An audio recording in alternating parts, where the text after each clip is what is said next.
Welcome back. નકલી ટોલનાકા કેસને લઈને ફરી ઉમિયાધામ પ્રમુખ જયરામ બાપાના રાજીનામાની માંગ ઉઠી છે.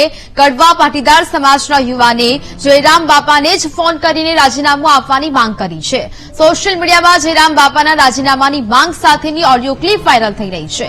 નકલી ટોલનાકા કેસને લઈને સમાજના પદ પરથી જયરામ બાપા રાજીનામું આપે તેવી માંગ કરાઈ છે. જયરામ બાપાના રાજીનામાની માંગ સાથેની પોસ્ટ સોશિયલ મીડિયામાં મૂકવામાં આવી છે. સંવાદદાતા શનિ ફોનલાઈન પર જોડાયા છે. શનિ, નકલી ટોલનાકાના કેસને લઈને હવે ફરી એકવાર ઉમિયાધામ પ્રમુખ જયરામ બાપાના રાજીનામાની માંગ ઉઠી છે. શું મામલો?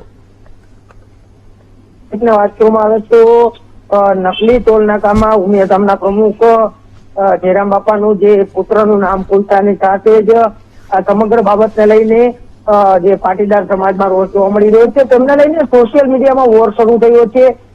ઓડિયો ક્લિપો પણ વાયરલ થઈ રહી છે, જેમાં જયરામ બાપાને ફોન કરીને સમાજના કેટલાક આગેવાનો રાજીનામાની માંગણી કરી રહ્યા છે, પરંતુ તેઓ કહી રહ્યા છે કે તે આ બાબતે કોઈ ચર્ચા નહીં કરે, તેઓ ઓફિસે આવે, રાજકોટ ઓફિસે મળે તેવું કહી રહ્યા છે. પરંતુ હવે આ જે ટોલનાકામાં અમરીશભાઈનું નામ ખુલતા જ તેમની સાથે જ અત્યારે તમામ લોકો એટલે કે સભ્યો જે પાટીદારના સમાજના આગેવાનો છે તે અત્યારે ફોન કરીને જયરામ બાપાની જે રાજીનામાની માંગણી છે તે કરી રહ્યા છે અને તેના સોશિયલ મીડિયામાં પોસ્ટ પણ મૂકવામાં આવી છે ને ઓડિયો ક્લિપો પણ વાયરલ થઈ રહી છે. જી ને બિલકુલ શનિ, જાણકારી બદલ આભાર.